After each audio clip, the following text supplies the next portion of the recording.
دوسرا اس میں جو سلمان اکرم راجہ صاحب کا خطاب تھا وہ بڑا امپورٹنٹ تھا. سلمان اکرم راجہ صاحب نے واضح طور پر یہ بات کی کہ آپ ہمارے اوپر ظلم بھی کر رہے ہیں, ہم سے آپ جس طرح کی بھی سلوک کر رہے ہیں, اس کے باوجود ہم آپ کو مکالمے کی دعوت دے رہے ہیں, ہم آپ کو پھر بھی کہتے ہیں کہ آئیے ہم سے بات کیجیے, اور یہ آپ کو کرنی پڑے گی. آپ اگنور نہیں کر سکتے اس بات کو, نہ آپ اس کو ختم کر سکتے ہیں. تو انہوں نے کہا کہ ہم بھرپور کوشش کرتے ہیں کہ بات چیت سے مسئلہ حل ہو, لیکن اگر آپ اس طرف نہیں آئیں گے تو الٹیمیٹلی سڑکیں بہت وسیع ہیں, ہمیں الٹیمیٹلی پھر سڑکوں پر آنا پڑے گا اور پھر آپ کچھ بھی نہیں کر پائیں گے. تو یہ ہم پہلے بھی آتے رہے, ہم دوبارہ آئیں گے, بہتر حکمت عملی کے ساتھ آئیں گے, زیادہ مؤثر طریقے سے آئیں گے, اور پھر آپ کے پاس کوئی حل نہیں ہوگا. تو سلمان اکرم راجہ صاحب کہتے ہیں یہ جھوٹ اور فریب جو آپ نے اپنے ارد گرد بنا ہوا ہے یہ کتنی دیر قائم رہے گا. الٹیمیٹلی یہ تو قانون قدرت ہے بھائی, قانون فطرت ہے, اس کا تو کوئی آپ کہہ ہی نہیں سکتے کہ اس میں کوئی شک باقی ہے, کہ کوئی جھوٹ ہے تو اس کو ختم ہونا ہی ہونا ہے اور سچ کو ابھر کر سامنے آنا ہی آنا ہے. یہ ہو ہی نہیں سکتا کہ آپ تاریخ رکھیں چیزوں کو اور وہ ویسے ہی رہیں. تو انہوں نے بالکل تاریخی حوالوں کے حساب سے بڑا زبردست خطاب بھی کیا. اس کے بعد انہوں نے جو کانفرنس کے بعد میڈیا کے لوگوں سے بھی گفتگو کی, اس میں بھی انہوں نے بڑا واضح انداز میں کہا کہ جی یہ جو باتیں ہو رہی ہیں کہ جی مذاکرات, انہوں نے کہا جی کوئی اس وقت ایسے کوئی لیگل مذاکرات نہیں ہو رہے, کوئی باضابطہ بھی نہیں ہو رہے, کوئی غیر باضابطہ مذاکرات یا ملاقاتیں بھی نہیں ہو رہی. ہم اپنی کوشش کر رہے ہیں کہ جو ایک عوام کی رائے ہے اس کو سنا جائے, اس کو مانا جائے, لیکن اگر کوئی نہیں یہ کرتا تو پھر سڑکوں کا آپشن تو بہرحال موجود ہے ہی. تو سلمان اکرم راجہ صاحب جو تھے وہ بڑے کلیئر ہیں, اور ان کا یہ کہنا ہے کہ ہم مزید کچھ دیر دیکھ رہے ہیں, مزید اپنی جو اسٹریٹجی ہے اس کو بہتر کر رہے ہیں, اور اس کے بعد الٹیمیٹلی جدوجہد تو جاری رہے گی, یہ تو ختم نہیں ہوگی, یہ تو مزاحمت تو ہوگی. تو اس کے اوپر انہوں نے بڑا کلیئرلی بات کی. اب جی انہوں نے آج نور الحق قادری صاحب نے بھی خطاب کیا, اور انہوں نے بھی کہا کہ ایسا لگ رہا ہے کہ جو اس وقت کی سچویشن ہے اس میں میرے میں اتنی ہمت نہیں ہے کہ میں یزید کو یزید کہوں آج کے دور میں, لیکن جو سٹیج پر لوگ بیٹھے ہیں وہ حسینی ہیں.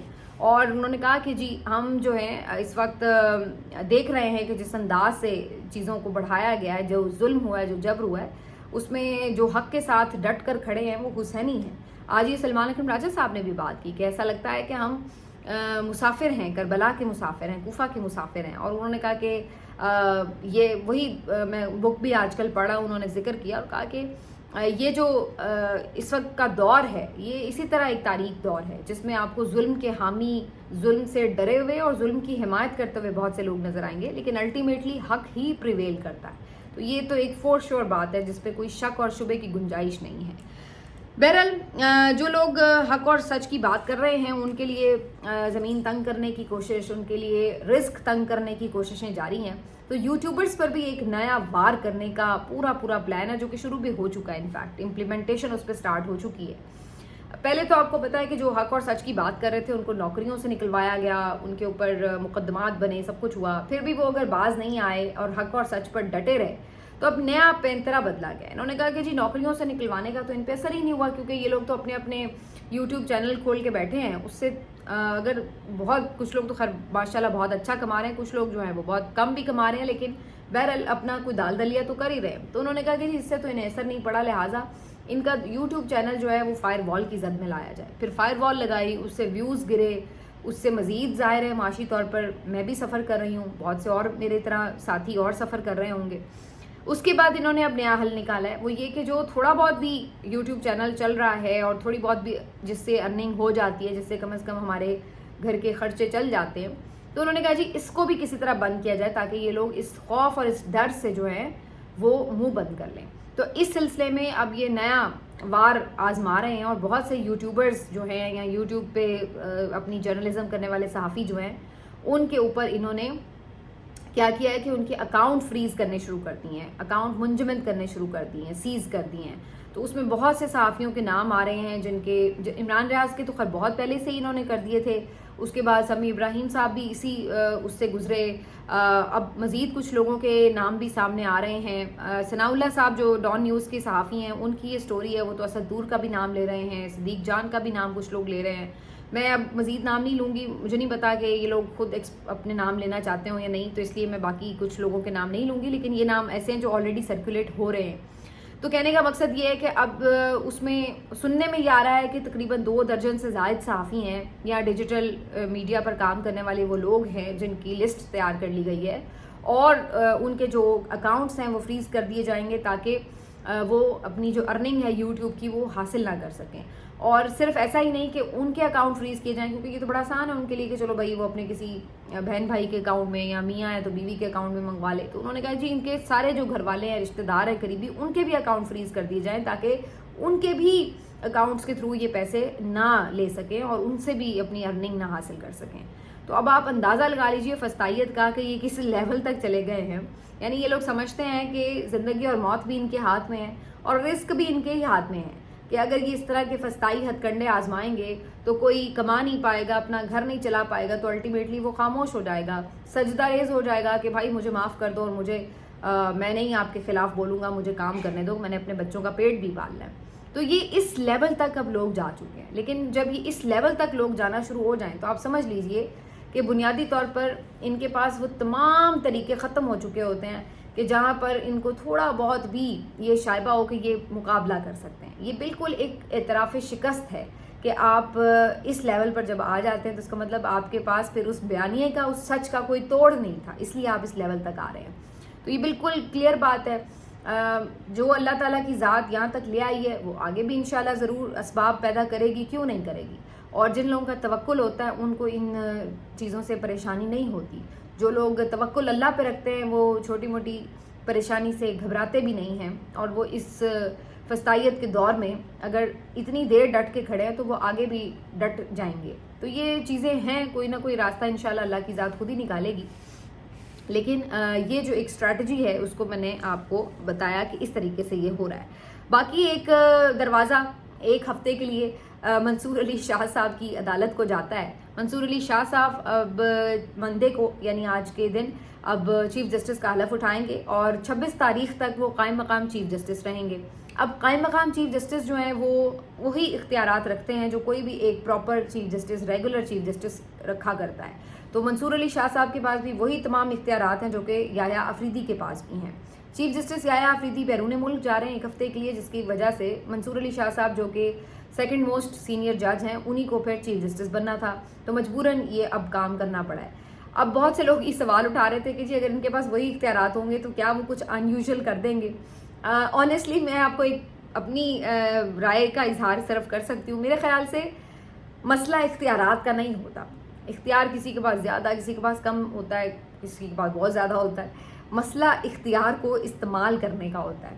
آپ میں اتنی جرت اور ہمت ہونی چاہیے کہ بھلے آپ کے پاس اتنا سا بھی اختیار ہو نا، آپ اس اختیار کو استعمال کر سکیں۔ اور اگر آپ میں وہ جرت اور ہمت نہیں ہے تو پھر آپ وہ اختیار چاہے کتنا ہی بڑا کیوں نہ ہو آپ استعمال نہیں کر سکتے۔ پاکستان کے وزیر اعظموں کے پاس سے زیادہ تو کسی کا اختیار نہیں ہوتا نا، چیف ایگزیکٹو ہوتا ہے وہ، لیکن وہ اتنا ڈرا ہوا ہوتا ہے کہ ہر وقت کسی آرمی چیف کے جوتے پالش کر رہا ہوتا ہے یا اس کے نیچے دبا رہتا ہے۔ تو اس اختیار کے اوپر لعنت ہی بھیجنی چاہیے۔ پھر اس اختیار کا کرنا کیا ہے اگر آپ اس کو استعمال نہیں کر سکتے، اگر آپ اپنی پاور کو اسرٹ نہیں کر سکتے اور آپ کو اس طرح جھک کے چلنا پڑے تو پھر فائدہ کیا آپ کے وزیر اعظم ہونے کا۔ تو اسی لیے چیف جسٹس ہو یا کوئی بھی اور بندہ ہو جس کے پاس جتنا اختیار ہو، اگر آپ کے پاس اتنا اختیار ہے کہ آپ اپنی مرضی کی کم از کم بات کر سکتے ہیں تو آپ اپنا وہ اختیار استعمال کر رہے ہیں تو الحمدللہ اس کا مطلب ہے آپ بہت پاورفل ہیں۔ تو منصور علی شاہ صاحب ہوں یا کوئی بھی اور ہو، ہم نے تو نہیں دیکھا کہ ان کے پاس جو اختیارات ہیں ان کو وہ اسرٹ کر پائے ہیں۔ جس وقت یہ 26ویں ترمیم کا سارا کچھ ہو رہا تھا، قاضی فائز عیسیٰ صاحب بھی اسی جا کے صف میں بیٹھے ہوئے تھے، سب کچھ ہو رہا تھا، تو اس وقت یہ بات بالکل بہت سے صحافیوں کا اور قانونی ماہرین کا خیال تھا کہ اگر اس وقت ایک میجورٹی رکھتے تھے منصور علی شاہ صاحب تو وہ الگ سے اجلاس بلا کر کچھ نہ کچھ صورتحال کو کنٹرول کرنے کی کوشش کر سکتے تھے، لیکن انہوں نے ایفرٹ ہی نہیں کی۔